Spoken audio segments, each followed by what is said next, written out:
Hello everyone, welcome to Learn with Yasmin. আজি আমি পঢ়িম ক্লাস 12 বায়োলজিৰ চেপ্টাৰ 2 সপুষ্পক উদ্ভিদৰ যৌন প্ৰজনন। ইয়াৰ আমি পাৰ্ট 10 পঢ়িম। পাৰ্ট 10ত আছে নিষেচনৰ পিছত গঠন আৰু সংগঠন, post fertilisation, structure and events. So আমি লাষ্ট ভিডিওত কি পঢ়িছিলো, ডিনিষেচনৰ বিষয়ে পঢ়িছিলো। ডিনিষেচনৰ পিছত কি হয়, ফুলটোৰ হৈতে কি ঘটনা হয় আৰু ফুলটোৰ গঠন কেনেকুৱা হয় সেই বিষয়ে আমি এতিয়া পঢ়িম। সো আমি লাষ্ট ভিডিওত কি পাইছিলো যে ডিনিষেচনৰ পিছত ভ্ৰূণ কোষৰ সৃষ্টি হয়। ভ্ৰূণ কোষটো কি হয়? ভ্ৰূণ কোষ হৈছে ভ্ৰূণৰ চাৰিওফালে থকা কলা যিয়ে ভ্ৰূণটোক খাদ্যৰ যোগান ধৰে। আৰু ভ্ৰূণ কোষটো ক'ৰ পৰা সৃষ্টি হয়? যেতিয়া ত্ৰিসংলায়ন হয়, ত্ৰিসংলায়নৰ পিছত প্ৰাথমিক ভ্ৰূণ কোষৰ সৃষ্টি হয়, তাৰ পৰা ভ্ৰূণ কোষলৈ বিকাশ হয়। আৰু ডিনিষেচনৰ পিছত যিটো ভ্ৰূণ কোষৰ সৃষ্টি হয় আৰু তাৰপিছত ভ্ৰূণ কোষৰ যিটো ভ্ৰূণ থাকে, ভ্ৰূণটো লাহে লাহে বিকাশ হ'বলৈ ধৰে, ভ্ৰূণটো আকাৰত ডাঙৰ হ'বলৈ ধৰে, কোষ বিভাজন হ'বলৈ ধৰে। তাৰপিছত ফুলৰ যিটো ডিম্বক থাকে সেইটো পূৰঠ হৈ বীজলৈ ৰূপান্তৰিত হয়। ফলৰ যে গুটি থাকে সেইটো হৈছে কি, যিটো ডিম্বক থাকে ফুলত, সেই ডিম্বকটোৱে লাহে লাহে বীজলৈ বা গুটিলৈ ৰূপান্তৰিত হয়। আৰু যিটো ফুলৰ গৰ্ভাশয় থাকে, গৰ্ভাশয়ৰ পৰা ফলৰ সৃষ্টি হয়। আৰু এই ঘটনাবোৰক কি বুলি কোৱা হয়? নিষেচনৰ পিছৰ সংগঠন বুলি কোৱা হয়, পোষ্ট ফাৰ্টিলাইজেশ্যন ইভেন্টস। এইবোৰ কেতিয়া হয়?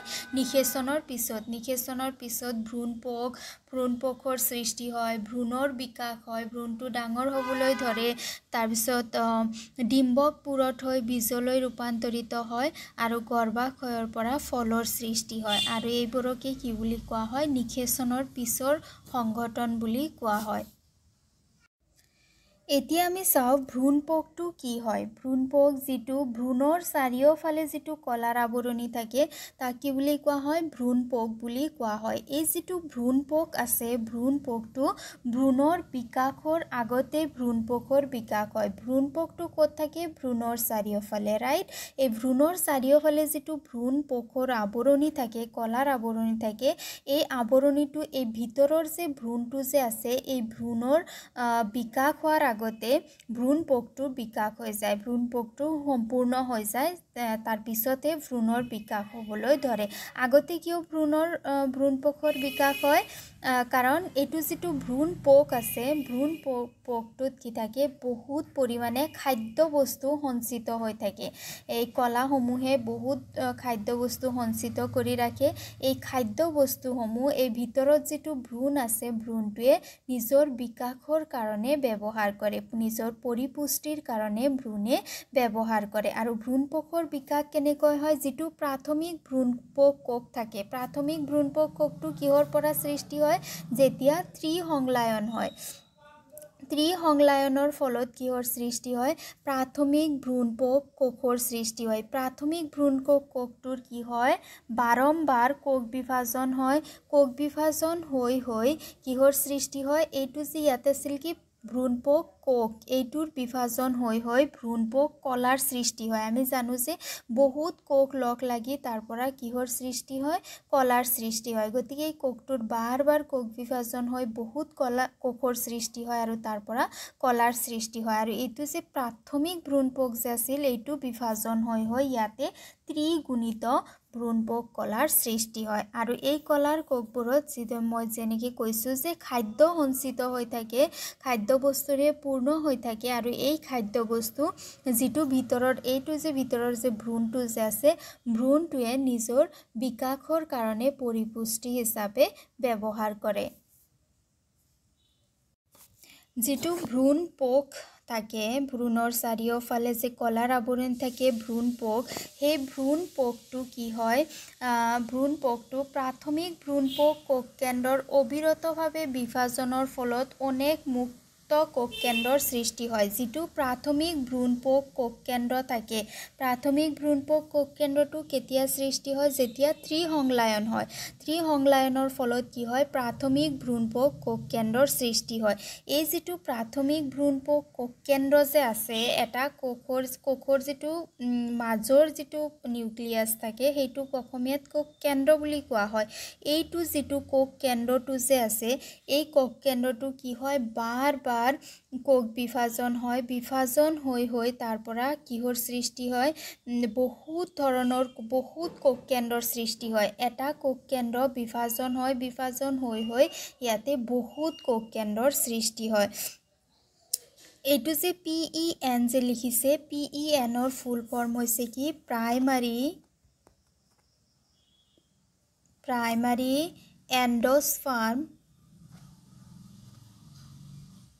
এণ্ডোস্পাৰ্ম নিউক্লিয়াছ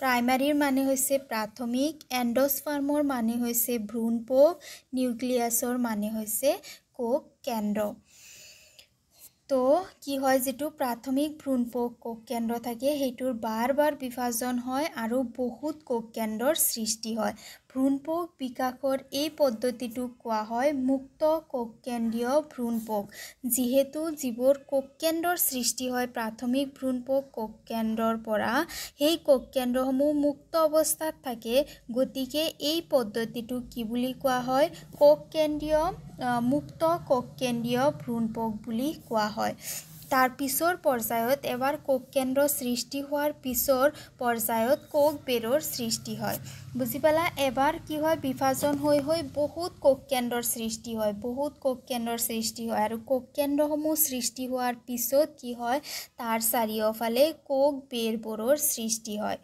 এনেদৰে কোষ বেৰবোৰৰ সৃষ্টি হয় এতিয়া তোমালোকে যে নাৰিকল যে দেখিছা নাৰিকল যেতিয়া পুৰত হোৱাৰ আগতে নাৰিকলৰ যে ডাব যে থাকে যাৰ পানী খোৱা হয় বহুত হেলদি হয় পানীটো তো ডাব নাৰিকলৰ যে পানী যে থাকে অকমান হোৱাইটিশ কালাৰৰ যে পানী থাকে বগা ধৰণৰ সেই পানীখিনি হৈছে কি কোষ কেন্দ্ৰীয় ভ্ৰূণপোক বুজি পাইছানে পানীখিনিত অকল কি আছে কোষ কেন্দ্ৰবোৰহে আছে আৰু এই পানীৰ চাৰিওফালে যে বগা ৰঙৰ যিবোৰ দেখিবলৈ পোৱা যায় যাক আমি নাৰিকল বুলি কওঁ আৰু খাওঁ সেই পানীৰ চাৰিওফালে যে বগাখিনি যে আছে সেই বগাখিনি হৈছে কি কোষীয় ভ্ৰূণপোক বুজি পালানে তোমালোকে যে ডাব যে কোৱা ডাবৰ ভিতৰৰ যিখিনি পানী আছে পানীখিনি হৈছে মুক্ত কোষ কেন্দ্ৰীয় ভ্ৰূণপোক আৰু পানীৰ চাৰিওফালে যে বগা হাঁহ আছে বগা ৰঙৰ যে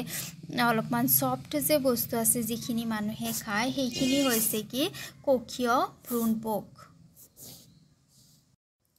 যেতিয়া ভ্ৰূণটো বাঢ়িবলৈ ধৰে ভ্ৰূণটো বাঢ়িবলৈ ধৰোতে ইয়াৰ চাৰিওফালে যেটো ভ্ৰূণপোক থাকে যে ভ্ৰূণৰ চাৰিওফালে কলাৰ আৱৰণ থাকে যাক ভ্ৰূণপোক বুলি কোৱা হয় আৰু ভ্ৰূণপোকৰ পৰা ভ্ৰূণক কি মিলে খাদ্য বস্তু ভ্ৰূণে পায় গতিকে যেতিয়া ভ্ৰূণটো বাঢ়িবলৈ লয় ভ্ৰূণটোৰ বিকাশ হ'বলৈ লয় তেতিয়া ইয়াৰ চাৰিওফালে যে খাদ্যৰ যে আৱৰণী আছে এই খাদ্যৰ আৱৰণীখিনি ই খাই শেষ কৰি পেলাব পাৰে বা কেতিয়াবা কি হয় অলপমান খাদ্য ইয়াতে ৰৈ যায় বাৰণশীল ভ্ৰূণে বীজ পুৰত হোৱাৰ আগে ভ্ৰূণপোক সম্পূৰ্ণকৈ খাই শেষ কৰি পেলাব পাৰে নাইবা ইয়াৰ কিছু অংশ বীজত থাকি যায় যিখিনি বীজৰ অংকুৰণৰ সময়ত ব্যৱহাৰ কৰা হয় তাৰমানে যিখিনি ভ্ৰূণটোৱে বাৰতে ব্যৱহাৰ কৰিছে তাৰ পিছত যিখিনি ভ্ৰূণপোক ৰৈ গৈছে সেইখিনি ভ্ৰূণপোক কি কৰে যেতিয়া ভ্ৰূণটো যেতিয়া অংকুৰণ হয় ভ্ৰূণত যেতিয়া গজালি মেলিবলৈ আৰম্ভ কৰে তেতিয়া এই যিখিনি ৰৈ যোৱা খাদ্যবস্তু আছে সেইখিনি ভ্ৰূণে অংকুৰণৰ সময়ত ব্যৱহাৰ কৰে আৰু যিবোৰ গছে কি কৰে গোটেইখিনি যিবোৰ গছৰ ভ্ৰূণে গোটেইখিনি ভ্ৰূণপোক খাই পেলাই সেইবোৰৰ উদাহৰণ হৈছে মটৰ মাহ বাদাম লেচেৰা আৰু যিবোৰত অকমান ৰৈ যায় তাৰ উদাহৰণ হৈছে নাৰিকল তো তোমালোকে চাব পাৰা এৰাগুটি তাৰ মানে যেটো নাৰিকল আছে নাৰিকল মটৰ মাহ লেচেৰা মাহ বাদাম এইবোৰক ভালকে দিখলে ফালি পেলাই সিহঁতৰ ভ্ৰূণপোক চাব পাৰা তো নেক্সট হৈছে কি আমাৰ ভ্ৰূণ ভ্ৰূণাধাৰৰ ডিম্বক ৰন্ধ্ৰৰ দিশে য'ত যোজন কোষ থাকে তাতে ভ্ৰূণৰ সৃষ্টি হয়। ডিম্বক ৰন্ধ্ৰ ক'ত থাকে? ডিম্বক ত্বকে যিখিনি অংশ ভ্ৰূণাধাৰৰ ঢাকি নাৰাখে সেইখিনি অংশক কি বুলি কোৱা হয়? ডিম্বক ত্বক বুলি কোৱা হয়। এই ডিম্বক ত্বকত যোজন কোষৰ সৃষ্টি হয় আৰু এই যোজন কোষটোৰ বাৰে বাৰে কোষ বিভাজন হৈ তাৰ পৰা কিহৰ সৃষ্টি কৰে? ভ্ৰূণৰ সৃষ্টি কৰে। আৰু বেছিভাগ উদ্ভিদতে কি হোৱা দেখিবলৈ পোৱা যায়? এই যিটো ভ্ৰূণৰ বিকাশ আছে, ভ্ৰূণৰ বিকাশ হোৱাৰ আগতে ভ্ৰূণপোকৰ বিকাশ হোৱা দেখা যায়। ভ্ৰূণপোক কি? যিটো ভ্ৰূণৰ চাৰিওফালে এটা কলাৰ আৱৰণি থাকে যিয়ে ভ্ৰূণটোক খাদ্যৰ যোগান ধৰে, তাক কি বুলি কোৱা হয়? ভ্ৰূণপোক বুলি কোৱা হয়। তো বেছিভাগ উদ্ভিদতে কি হয়? চাৰিওফালৰ যে ভ্ৰূণপোক থাকে সেইটোৰ বিকাশ প্ৰথমতে হয় আৰু তাৰপিছত লাহে লাহে ভ্ৰূণৰ বিকাশ হয়। আৰু বেছিভাগ উদ্ভিদতে সকলো উদ্ভিদতে যিটো পুষ্টি যোগান ধৰা যিটো প্ৰক্ৰিয়া আছে সেইটো প্ৰক্ৰিয়া বেলেগ বেলেগ উদ্ভিদত বেলেগ বেলেগ হোৱা দেখা যায়। যদিও ভ্ৰূণৰ যে বিকাশ হয়, ভ্ৰূণ যে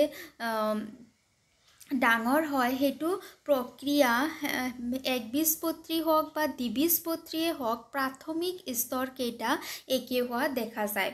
য'ত কি হয় যে ভ্ৰূণ কোষে যে ভ্ৰূণক খাদ্যৰ যোগান ধৰে এইটো বেলেগ বেলেগ উদ্ভিদৰ বীজৰ ক্ষেত্ৰত বেলেগ বেলেগ হোৱা দেখা যায়। যদিও প্ৰাথমিক যে বিকাশ আছে সেই বিকাশকেইটা সকলোবোৰ উদ্ভিদতে একে হয়। এইটো যদি একবীজপত্ৰীয়ে হওক নাইবা দ্বিবীজপত্ৰীয়ে হওক প্ৰাথমিক যিটো বিকাশ হয় সেইটো একে হোৱা দেখিবলৈ পোৱা যায়। যোজন কোষৰ পৰা আদি ভ্ৰূণ আৰু একাদিক্ৰমে গোলাকাৰ, হৃদকাৰ আৰু পুৰঠ ভ্ৰূণৰ সৃষ্টি হয়। তাৰমানে ভ্ৰূণৰ যে বিকাশ হয়, ভ্ৰূণৰ বিকাশটো কেনেদৰে হয়? প্ৰথমতে ভ্ৰূণটো কি থাকে? যোজন কোষ থাকে। যোজন কোষটো টুৱাইচ n সংখ্যক ক্ৰমজমৰ দ্বাৰা গঠিত হয়। তাৰপিছত এই যোজন কোষটোৰ কি হয়? কোষ বিভাজন হয়, হৈ পেলাই আকাৰত অলপমান ডাঙৰ হয়। কোষৰ সংখ্যা বাঢ়ি গৈ থাকে। টুৱাইচ n সংখ্যক ক্ৰমজম থাকে যদিও ইয়াতে কোষৰ সংখ্যা এটা থাকে। তো ইয়াতে গৈ পেলাই বিভাজন হৈ কোষৰ সংখ্যা 2টা হয়। তাৰপিছত কোষৰ সংখ্যা গৈ পেলাই এনেদৰে 3টা হয়।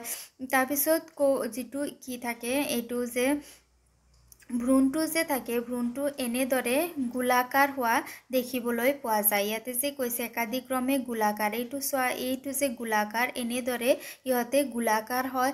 তাৰ পৰা লাহে লাহে হৃদকাৰ হয়। হৃদকাৰ কেনেকৈ হয়? এনেকুৱা ধৰণৰ হাড় থাকে, তলত এনেকুৱা ধৰণৰ ৰাউণ্ড, এনেকৈ হৃদকাৰ হয়। তাৰপিছত ইহঁতে লাহে লাহে ইয়াৰ যিটো মেচিউৰ্ড অৱস্থা পুৰঠ ভ্ৰূণৰ সৃষ্টি হয়। তাৰমানে কি হয়? যোজন কোষৰ পৰা যে ভ্ৰূণৰ যে সৃষ্টি হয়, যেতিয়া ভ্ৰূণটো যোজন কোষ অৱস্থাত থাকে তেতিয়া ইয়াতে কোষৰ সংখ্যা এটা থাকে। যেতিয়া ইয়াতে কি হয়? ভ্ৰূণৰ কোষটোৰ বিভাজন হৈ পেলাই কোষৰ সংখ্যা 2টা হৈ যায়, অলপমান আকাৰত ডাঙৰ হয়। তাৰপিছত কোষৰ সংখ্যা 4টা হৈ যায়, ই আকাৰত আৰু অলপমান ডাঙৰ হয়। তাৰপিছত গৈ পেলাই গোলাকাৰ হয়। এনেদৰে গোলাকাৰ কোষৰ সৃষ্টি হয়। তাৰপিছত হৃদকাৰ, হাৰ্টৰ দৰে হাৰ্ট শ্বেপেড ভ্ৰূণৰ সৃষ্টি হয় আৰু শেষত গৈ এনেকুৱা ধৰণৰ ভ্ৰূণৰ সৃষ্টি হয়। এইটো হৈছে কি? পূৰ্ণতাপ্ৰাপ্ত ভ্ৰূণ। পূৰ্ণতাপ্ৰাপ্ত ভ্ৰূণটো দেখিবলৈ এনেকুৱা হয়। এইটো হৈছে ইয়াৰ তলৰ অংশটো হৈছে মূলত্ৰ, ইয়াৰ বেছ য'ত ভ্ৰূণটো গঠন হয়। তাৰপিছত তাৰ ওপৰৰখিনি অংশ যে এইখিনি অংশক ভ্ৰূণ মূল বুলি কোৱা হয়। মাজৰটো হৈছে অৱকাণ্ড। তাৰপিছত এই যে ডাঙৰ ডাঙৰ যে এইবোৰ এনেকুৱা যে অংশবোৰ যে দেখা গৈছে এইবোৰক গোটেইখিনি মিলাই পেলাই কোৱা হয় বীজপত্ৰ। আৰু ওপৰত যে অকণমান যে খালী জেগা আছে এইটোক কোৱা হয় জন্মকাণ্ড। চোৱা, এটা ভ্ৰূণত কি কি অংশ থাকিব লাগে? এটা ভ্ৰূণত কি কি থাকে? এটা ভ্ৰূণাক্ষ থাকে, 2খন বীজপত্ৰ থাকে। তাৰপিছত ভ্ৰূণাক্ষৰ বীজপত্ৰৰ ওপৰৰ অংশটো হৈছে অধিকাণ্ড আৰু একেবাৰে ওপৰৰ অংশটো হৈছে জন্মকাণ্ড বা জন্মকাণ্ডক কাণ্ডাগ্ৰ বুলিও কোৱা হয়। বীজপত্ৰৰ তলৰ চুঙাৰ দৰে অংশটোক কোৱা হয় অৱকাণ্ড, যাৰ আটাইতকৈ তলৰ ভাগটো হৈছে ভ্ৰূণমূল বা মূলাগ্ৰ। মূলাগ্ৰটো মূলত্ৰৰে আৱৰি ৰাখে। এতিয়া চোৱা, ইয়াতে পিকচাৰ দিয়া আছে, এটা ভ্ৰূণৰ ফটো দিয়া আছে। এইটো হৈছে এটা ভ্ৰূণৰ ফটো। ইয়াতে গোটেইখিনি পাৰ্ট আছে ভ্ৰূণৰ। এতিয়া চোৱা, এটা ভ্ৰূণত কি কি থাকে? এইটো হৈছে ভ্ৰূণৰ ফটো এটা। দ্বিবীজপত্ৰী এটা আদৰ্শ ভ্ৰূণৰ পত্ৰ। এটা ভ্ৰূণত কি থাকে? এটা ভ্ৰূণত থাকে এইটো হৈছে ভ্ৰূণাক্ষ। এই ডাঙৰ যে শকত পাৰ্টটো যে আছে এই পাৰ্টটোক কি বুলি কোৱা হয়? ভ্ৰূণাক্ষ বুলি কোৱা হয় এই শকত পাৰ্টটো। আৰু এই যে দুটা যে পাৰ্ট যে আছে অকণমান মিহি মিহি যে দুটা পাৰ্ট আছে এই পাৰ্ট দুটাৰ নাম হৈছে কি? বীজপত্ৰ। এই দুটা পাৰ্টক বীজপত্ৰ বুলি কোৱা হয়। এই ডাঙৰ শকত পাৰ্টটো যে আছে ইয়াক কি বুলি কোৱা হয়? ভ্ৰূণাক্ষ বুলি কোৱা হয়। এই বীজপত্ৰ আৰু ভ্ৰূণাক্ষৰ একেবাৰে ওপৰৰ অংশ, এইটো যে অংশ একেবাৰে ওপৰৰ যে এইখিনি যে অংশ এই অংশটো কি বুলি কোৱা হয়? এইখিনি অংশ কি হয়? এই বীজপত্ৰৰো ওপৰৰ অংশ আৰু ভ্ৰূণাক্ষৰো ওপৰৰ অংশ। তো একেবাৰে ওপৰৰ অংশটোৰ নাম হৈছে জন্মকাণ্ড। তাৰপিছত বীজপত্ৰৰ যিটো তলৰ অংশ আছে বীজপত্ৰৰ তলৰ অংশটোক কি বুলি কোৱা হয়? অৱকাণ্ড বুলি কোৱা হয়। এই অৱকাণ্ডৰ একেবাৰে তলৰ অংশটোৰ নাম হৈছে ভ্ৰূণমূল। এই যে তলৰ অংশ যে এইখিনি হৈছে ভ্ৰূণমূল। ভ্ৰূণমূলক আকৌ এটা আৱৰণীয়ে আৱৰি ৰাখে, সেই আৱৰণীটোৰ নাম হৈছে মূলত্ৰ। বুজি পালা? এটা ভ্ৰূণত কি কি অংশ থাকে? ভ্ৰূণৰ এইটো যে শকত অংশ এইটো কোৱা হয় মূলাক্ষ। এই পাতল পাতল অংশবোৰক কোৱা হয় বীজপত্ৰ। এই মূলাক্ষ আৰু বীজপত্ৰৰ একেবাৰে ওপৰৰ অংশটো হৈছে জন্মকাণ্ড। বীজপত্ৰৰ তলৰ অংশ হৈছে অৱকাণ্ড। একেবাৰে তলৰ অংশ হৈছে ভ্ৰূণমূল। ভ্ৰূণমূলক আৱৰি ৰখা আৱৰণটোক কোৱা হয় মূলত্ৰ। আমি এতিয়া কি পঢ়িলোঁ? দ্বিবীজপত্ৰীৰ ভ্ৰূণত কি কি অংশ থাকে। এতিয়া আমি চাওঁ একবীজপত্ৰীৰ ভ্ৰূণত কি কি অংশ থাকে। একবীজপত্ৰীৰ ভ্ৰূণত মাত্ৰ এটাহে বীজপত্ৰ থাকে। তাৰমানে কি হয় যে আমি যেনেদৰে দ্বিবীজপত্ৰীত চালোঁ যে দ্বিবীজপত্ৰীত কি থাকে? পাতল পাতল দুটা বীজপত্ৰ থাকে। তাৰ বিপৰীতে একবীজপত্ৰীৰ ভ্ৰূণত কি থাকে? মাত্ৰ এটা বীজপত্ৰ থাকে। আৰু ঘাঁহৰ ক্ষেত্ৰত এই এটা যে বীজপত্ৰ থাকে সেই বীজপত্ৰটোক ভ্ৰূণত্ৰ বুলি কোৱা হয় আৰু ই ভ্ৰূণাক্ষৰ এটা কাষত অৱস্থিত হৈ থাকে। এয়া চোৱা, এইটো হৈছে এটা ঘাঁহৰ ভ্ৰূণৰ ছবি। এইটোৰ ওপৰৰ অংশ যে আছে এইটো অংশ যে আছে এইটো অংশটো হৈছে কি? বীজপত্ৰ। আৰু এইটো যে শকত অংশটো যে হৈছে এইটো অংশটোক কি বুলি কোৱা হয়? ভ্ৰূণাক্ষ বুলি কোৱা হয়। আৰু ঘাঁহৰ ক্ষেত্ৰত এই বীজপত্ৰটোক কি বুলি কোৱা হয়? ভ্ৰূণাত্ৰ বুলি কোৱা হয়। বুজি পালানে? আৰু ভ্ৰূণাত্ৰটো ক'ত থাকে? এইটো যে ভ্ৰূণাক্ষ যে আছে ভ্ৰূণাক্ষৰ একেবাৰে এটা স্থানত এটা কৰ্ণাৰত ই ভ্ৰূণাত্ৰটো অৱস্থিত হৈ থাকে। ভ্ৰূণাক্ষৰ এটা কাষত অৱস্থিত হৈ থাকে। তাৰপিছত হৈছে কি? তো ভ্ৰূণাক্ষৰ ওপৰৰ অংশ চালোঁ। এতিয়া চাওঁ ভ্ৰূণাক্ষৰ তলৰ সীমাত ভ্ৰূণমূল থাকে আৰু মূলত্ৰক এখন অপৃথকীকৃত আৱৰণে আৱৰি ৰাখে যাৰ নাম হৈছে কি? মূলাবৰণ। এয়া চোৱা ঘাঁহৰ যে ভ্ৰূণৰ ছবি। ইয়াৰ একেবাৰে তলৰ ফালে চোৱা, তলৰ যে এইটো অংশটো যে আছে এইটো অংশটো যে আছে ইয়াৰ নাম হৈছে কি? ভ্ৰূণমূল। আৰু ভ্ৰূণমূলৰ তলত থাকে মূলত্ৰ। মূলত্ৰৰ চাৰিওফালে এনেকুৱা এটা আৱৰণি থাকে যিটো আৱৰণিক মূলত্ৰৰ পৰা কেতিয়াও পৃথক কৰিব পৰা নাযায়। অপৃথকীকৰণ এটা আৱৰণিৰ দ্বাৰা মূলত্ৰটো আৱৰি থাকে আৰু সেই আৱৰণিখনৰ নাম হৈছে কি? মূলাবৰণ। এইটো যে ওপৰৰ অংশটো যে আছে ভ্ৰূণাত্ৰ, সেই ভ্ৰূণাত্ৰ আৰু এইটো যে আছে এইটোৰ নাম কি? মূলাক্ষ। হয়নে? এই মূলাক্ষ আৰু ভ্ৰূণাত্ৰটো ক'ত সংযোগ হৈছে? এইটো স্থানত সংযোগ হৈছে। এই ভ্ৰূণাত্ৰ আৰু মূলাক্ষ যিটো স্থানত সংযোগ হৈছে তাৰ ওপৰৰ অংশ, তাৰমানে এইটো অংশ কি বুলি কোৱা হয়? অধিকাণ্ড বুলি কোৱা হয়। এতিয়া অধিকাণ্ডত কি কি থাকে? অধিকাণ্ডত কাণ্ডাগ্ৰ থাকে। অধিকাণ্ডৰ একেবাৰে মাজত চোৱা, অধিকাণ্ডৰ মাজত এইটো অংশত আছে কি? কাণ্ডাগ্ৰ। কাণ্ডাগ্ৰ যাক জন্মকাণ্ড বুলিয়ে কোৱা হয়, দ্বিবীজপত্ৰীত যে জন্মকাণ্ড আছে সেইটোৱে হৈছে কাণ্ডাগ্ৰ। কাণ্ডাগ্ৰক জন্মকাণ্ড বুলিও কোৱা হয়। এই মাজত আছে কি কাণ্ডাগ্ৰ, আৰু কাণ্ডাগ্ৰত কি থাকে কেইবিধমান আদিপত্ৰ, তাৰমানে কেইবিধমান পাত, তাৰমানে ভ্ৰূণটো বিকাশ হোৱাৰ আগতে কেইবিধমান পাতৰ সৃষ্টি হয় যাক আদিপাত বুলি কোৱা হয়। সেই আদিপাতবোৰ লগ হৈ এটা কাণ্ডাবৰণৰ সৃষ্টি কৰে। এয়া চব পাতৰ দৰে এটা ষ্ট্ৰাকচাৰ আছে ইয়াতে। কাণ্ডাগ্ৰৰ চাৰিওফালে এইটো যে আৱৰণিটো যে আছে, এই আৱৰণটোৰ নাম হৈছে কি কাণ্ডাবৰণ। আৰু কাণ্ডাবৰণ কিহৰ দ্বাৰা গঠিত হয়? কাণ্ডাবৰণ বহুত কেইটা আদি পাত লগ লাগি পেলাই কাণ্ডাবৰণ সৃষ্টি হয়। তো এইটো আমাৰ হৈ গ'ল দ্বিবীজপত্ৰী আৰু একবীজপত্ৰীৰ ভ্ৰূণৰ আকাৰ কেনেকুৱা হয়। যদি ভিডিঅ' ভাল লাগিছে তেতিয়াহ'লে লাইক কৰিবা, বন্ধু বান্ধৱৰ সৈতে শ্বেয়াৰ কৰিবা আৰু চেনেল ছাবস্ক্ৰাইব কৰিবা। Thank U.